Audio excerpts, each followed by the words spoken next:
Tell you now, with so many people doing whatever it takes to stay warm in their own homes right now, doctors say they're seeing a lot more people being rushed to the emergency room with carbon monoxide poisoning. It's something we have been telling you about all week long as a risk. We want to go now to WSMV's Brendan Tierney live with a look at, Brendan, what people need to do right now to keep their families safe.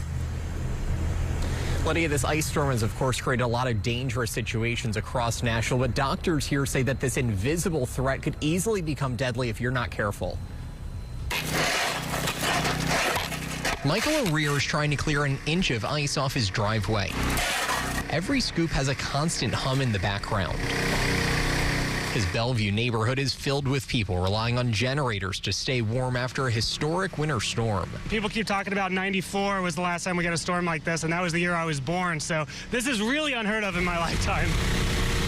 So many family members have come to stay with them that Michael's stepdad went to get this second generator, and they're taking turns refilling the gas to keep it running. Feels kind of like life or death, to be honest. It's very, very cold, and we're clinging on to even these small little heaters in our house, so I can't imagine what it would be like to not have those heaters, and I know there are a lot of people living like that too. You can have side effects that are significant and pretty distressing. Dr. Meredith Montgomery says Vandy has seen dozens of people coming in with carbon monoxide poisoning over just the past 2 days. The most concerning part is the number of children exposed to the toxic gas. Hoping that as the power is coming back on in the city and conditions are improving, these exposures will continue to go down.